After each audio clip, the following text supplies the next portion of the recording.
Le nu n'est plus un tabou, il peut être une option d'habillement. C'est une nouvelle mode qu'on pourrait appeler le dénudé habillé.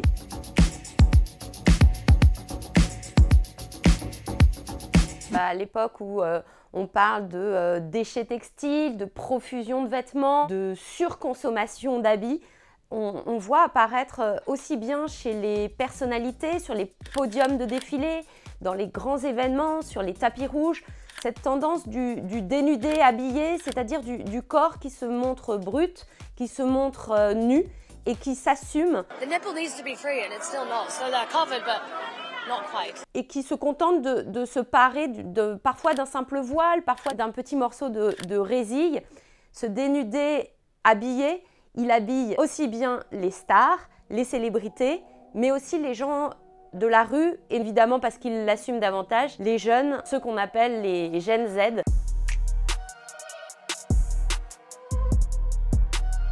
Cette tendance, elle n'est pas nouvelle. On se souvient bien de stars qui ont joué sur l'effet de ces habits transparents. C'est le cas de Jane Birkin, c'est vrai d'une Laetitia Casta au moment des Césars en 2010. Évidemment que les stars donnent le là, évidemment que les podiums jouent leur effet dans la direction de ces grandes tendances. Mais à l'heure des réseaux sociaux, à l'heure de TikTok, en fait, on s'aperçoit que ces tendances ont été complètement réappropriées par la jeune génération. Ça permet en fait de normaliser, d'avoir de la poitrine ou des tétons, des trucs comme ça, des trucs normaux. Du coup, il y a un côté habillé parce que ça fait quand même comme si j'avais un t-shirt long, mais en même temps, on voit ce que j'en touche. Je trouve c'est sympa, juste, c'est joli, je trouve. J'assume, je m'assume comme je suis, je kiffe ce que je suis, donc je le montre. Eux utilisent cette tendance de la nudité, se la réapproprient à travers des vêtements qu'ils se repassent de sexe en sexe, c'est-à-dire qu'aujourd'hui, le crop top qui a fait débat il y a quelques années et sur lequel même le président de la République française, Emmanuel Macron,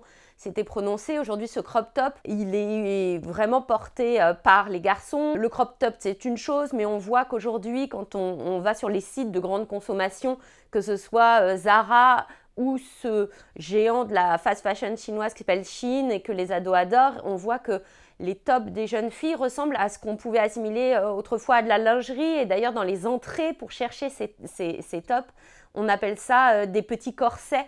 La lingerie devient un vêtement en soi, il n'est plus un vêtement du dessous, il devient un vêtement du dessus. Nombre de filles ressortent aussi en s'appuyant sur la tendance 90, ces grandes culottes sportswear avec un large élastique à la taille.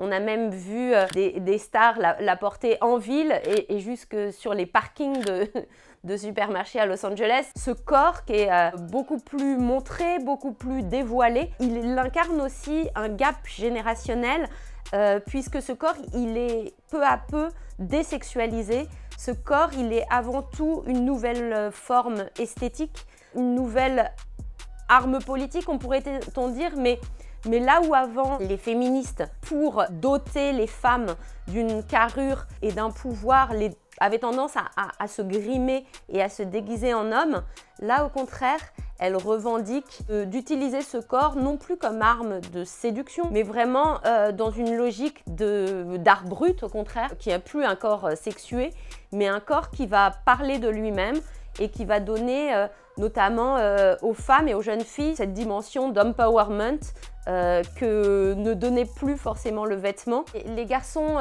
portant des crop tops sur TikTok, on pourrait se dire quelle est la symbolique, quel est le message. Je crois que le message premier, c'est d'abord un message d'aller par-delà les genres. L'habit masculin, on le voit même historiquement, a évolué très lentement. Peut-être que la communauté gay était leader sur le fait de casser ces genres et de se réapproprier le vêtement féminin. Peut-être c'est au tour des hommes aujourd'hui justement de casser cette rigidité des codes masculins et de faire passer ce message de libération du corps des garçons comme du corps des filles.